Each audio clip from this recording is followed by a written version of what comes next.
স্বামী মানে মাথার উপরের ছাদ, স্বামী মানে রাগ অভিমানে এক মুঠো ভালোবাসা, স্বামী মানে দুঃখ কষ্ট ভাগ করে নেওয়ার সাথী, স্বামী মানে হাজারটা আবদার, স্বামী মানে চারিদিকে ঘেরা ভরপুর স্বপ্ন, স্বামী মানে নারীর স্বস্তির ছায়া, স্বামী মানে পায়ের নিচে শক্ত মাটি। দোয়া করি আল্লাহ তাআলা সব সময় ভালো রেখো স্বামী নামক এই মানুষটাকে।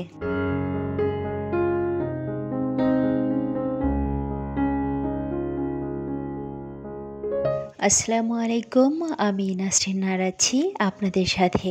বাংলাদেশি ব্লগার নাসরিন চ্যানেলে আপনাদের সবাইকে আরও একবার স্বাগত জানাই। কাছে এবং দূরে যে যেখান থেকে আমার এই ভিডিওটি দেখছেন, আশা করছি আল্লাহর অশেষ রহমতে আপনারা সবাই ভালো আছেন। আলহামদুলিল্লাহ, আমরাও ভালো আছি।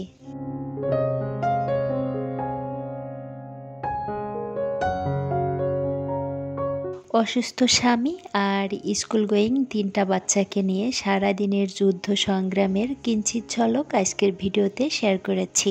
আশা করছি আপনাদের কাছে একটু হলেও ভালো লাগবে।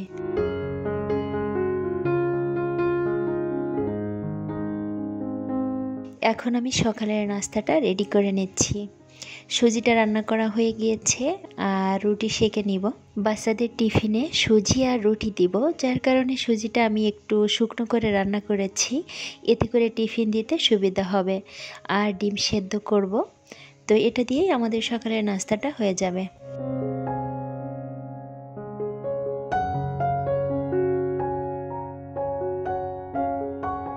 রুটিগুলো আমি গতকাল রাতে বানিয়ে রেখেছিলাম। সকালে উঠে রুটি বানানোর সময় পাওয়া যায় না, যার কারণে রাতেই বানিয়ে রেখেছিলাম।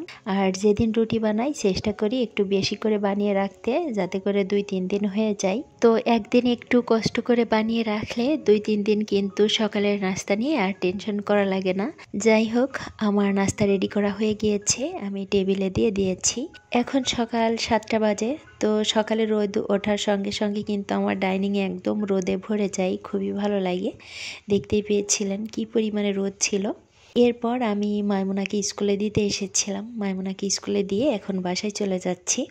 মাইমুনার বাবা সুস্থ থাকলে মাইমুনাকে কিন্তু ওর বাবাই স্কুলে দেয়, যেহেতু ও এখন অসুস্থ তাই সব কিছু আমাকেই সামলাতে হচ্ছে। তো বাসায় এসে দেখি সাউদার ফাতেমা রেডি হচ্ছে। আমি যেহেতু এখন আর ওইভাবে সময় পাই না, যার কারণে ওরা নিজেই রেডি হয় এবং নিজেদের খাবারটা নিজেরাই খেয়ে নেয়। এখন যেহেতু প্রচুর গরম পড়েছে, তাই সাউদার ফাতেমার মাথার চুল ফেলে দিয়েছি। সাউদার মাথার মধ্যে ঘামাচি হয়ে গিয়েছিল, আর ওর বাবা অসুস্থ থাকায় ওদের প্রতি ওইভাবে যত্ন নিতে পারছে না, যার কারণে ভাবলাম চুলগুলো ফেলে দেই, না হলে ঠান্ডা লেগে বাচ্চাগুলো আবার অসুস্থ হয়ে যাবে। অলরেডি কিন্তু সাউদার অনেক ঠান্ডা লেগেছে, প্রচুর কাশি হচ্ছে। তো যেহেতু চুল ফেলে দিয়েছি, যার কারণে সাউদা হেজাব ছাড়া স্কুলে যাবে না। নেড়ু মাথা নিয়ে ও স্কুলে যেতে চায় না আর একদমই চুল ফেলতে চায় না। তো জোর করেই ওদেরকে একটু বুঝিয়ে সুঝিয়ে তারপর চুলগুলো ফেলে দিয়েছিলাম। যাই হোক, ওদেরকে স্কুলে রেখে বাসায় এসে আমি কিন্তু অফ ক্যামেরায় মাইমুনার বাবাকে গোসল করিয়ে তারপর সকালের নাস্তাটা দিয়েছিলাম, পাশাপাশি আমিও নাস্তাটা করে নিয়েছিলাম। আগেও যেহেতু প্রতিদিন সকালে গোসল করতো, তাই এখনও প্রতিদিন সকালেই গোসল করাই। তো আগে কিন্তু 2 বেলা গোসল করতো, সকালে আর অফিস থেকে এসে রাতে আবার করতো। তবে এখন যেহেতু বাসায় আছে, যার কারণে 1 বেলাই করে। আর একটু ঠান্ডাও লাগে, তাই 1 বেলাই করায়। আর যেদিন খুব বেশি গরম পড়ে সেদিন সন্ধ্যায় আবার গাটা মুছে দেই। তোর প্রয়োজনীয় যা যা করা দরকার ছিল সব কিছু করে গুছিয়ে তারপর ওকে বিছানায় রেখে আমি পুরো বাসাটাকে গুছিয়ে নিয়েছিলাম। এরপরে আমি একটু শরবত বানিয়ে নিচ্ছি। এখন কিন্তু প্রায় 12টা বেজে গিয়েছে। একটু পরেই আবার সাউদা ফাতেমাকে আনতে যেতে হবে, যার কারণে শরবতটা ঝটপট বানিয়ে নিচ্ছি। প্রথমে আমি লবণ, পুদিনা পাতা আর বিটরুটের পাউডার দিয়ে 1 গ্লাস জুস আমি মাইমুনার বাবার জন্য তুলে রেখেছি। এরপরে বাচ্চাদের জন্য যেটা বানাচ্ছি সেটার মধ্যে একটু চিনি আর লেবুর রস দিয়েছি। লেবুর রসটা বের করে ফ্রোজেন করা ছিল, তো সেটাই দিয়েছি। এখন কিন্তু প্রচুর গরম পড়েছে আর বাচ্চারা স্কুলে গিয়ে যেহেতু খেলাধুলা করে, যার কারণে ঘেমে যায়। তো স্কুল থেকে এসেই যেন শরবতটা খেতে পারে, যার কারণে শরবতটা বানিয়ে রেখে আমি ওদেরকে স্কুলে আনতে যাব। মাইমুনার বাবা মিষ্টি জাতীয় জিনিস একদমই খেতে পারে না, আবার লেবুটাও সেভাবে খেতে পারে না। খেলে প্রচুর গ্যাসের সমস্যা হয়, যার কারণে ওর শরবতের মধ্যে চিনি আর লেবুটা দেইনি।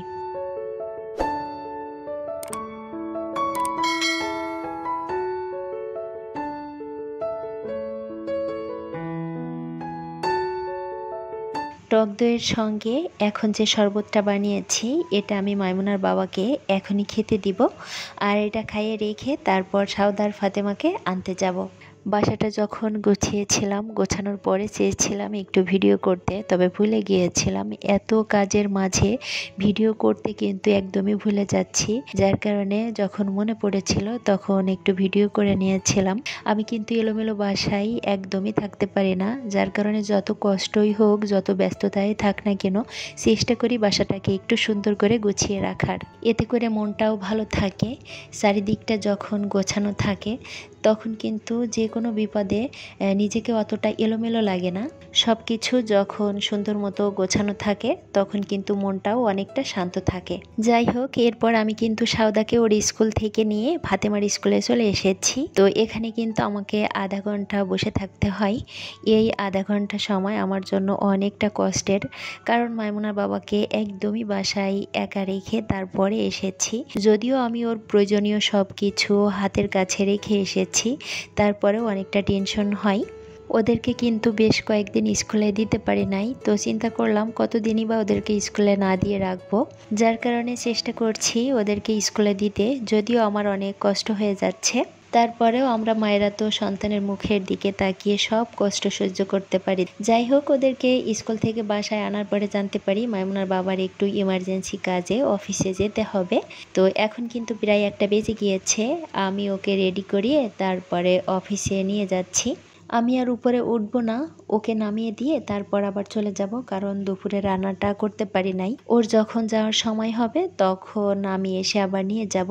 এখন কিন্তু ছুটিতে আছে, তারপরেও যেহেতু দায়িত্বশীল একটা জায়গায় আছে, তো নিজের দায়িত্ববোধ থেকেই কিন্তু 1 দিন 2 দিন পর পর অফিসে 1-2 ঘন্টার জন্য আসছে এবং ইমার্জেন্সি যে কাজগুলা থাকছে সেগুলা করে আবার চলে যাচ্ছে।